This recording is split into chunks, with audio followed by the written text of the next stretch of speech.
ਪਰਦੇਸ ਦੇ ਵਿੱਚ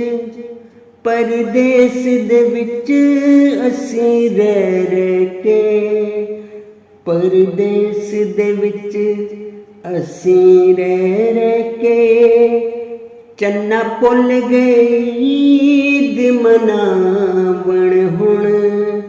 ਖੁਸ਼ੀਆਂ ਦੀਆਂ ਕੜੀਆਂ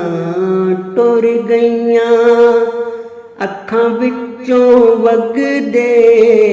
ਸਾਵਣ ਹੁਣ, ਪਰਦੇਸ ਦੇ ਵਿੱਚ ਅਸੀਂ ਰਹਿ ਕੇ ਚੰਨਾ ਭੁੱਲ ਗਏ ਈਦ ਮਨਾਵਣ ਹੁਣ। ਨਾ ਦੇਸ ਰਿਹਾ ਸਾਡੇ ਖ਼ਾਬਾਂ ਦਾ, ਨਾ ਚੰਨ ਚੜ੍ਹਦਾ ਹੁਣ ਰਾਤਾਂ ਦਾ, ਹੁਣ ਫਿਕਰਾਂ ਘੇਰ ਲਿਆ ਸਾਨੂੰ ਤੇ ਸੋਚਾਂ ਖਾਵਣ ਹੁਣ, ਪਰਦੇਸ ਦੇ ਵਿੱਚ ਅਸੀਂ ਰਹਿ ਕੇ ਚੰਨਾ ਭੁੱਲ ਗਏ ਈਦ ਮਨਾਵਣ ਹੁਣ। ਖ਼ਾਬਾਂ ਦੇ ਭਾਂ ਬੜੇ ਬੁਝਦੇ ਨਹੀਂ, ਇਹ ਅੱਗਾਂ ਉੱਚੀਆਂ ਰਹਿੰਦੀਆਂ ਨੇ, ਸੌ ਬੁੱਤ ਨੇ ਦਿਲ ਦੇ ਅੰਦਰ ਵੀ ਤੇ ਬਾਹਰ ਵੀ ਫਿਰਦੇ ਰਾਵਣ ਹੁਣ।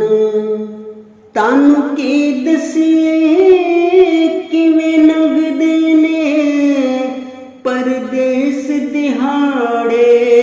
ਈਦਾਂ ਦੇ, ਕਦੀ ਕੰਮ ਦੇ ਵੇਲਣੇ ਪੀ ਦਿੰਦੇ, ਕਦੀ ਯਾਦਾਂ ਕੁਰਲਾਵਣ ਹੁਣ, ਕਦੀ ਆਸ਼ਿਕ ਦੇ ਦਾ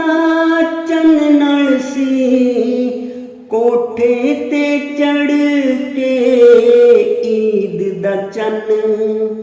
ਉਹ ਵੇਲੇ ਸੁਪਨੇ ਬਣ ਗਏ ਨੇ, ਇਹ ਰਾਤੀ ਰਾਂਝੇ ਗਾਵਣ ਹੁਣ, ਪਰਦੇਸ ਦੇ ਵਿੱਚ ਅਸੀਂ ਰਹਿ ਕੇ ਚੰਨਾ ਭੁੱਲ ਗਏ ਈਦ ਮਨਾਵਣ ਹੁਣ।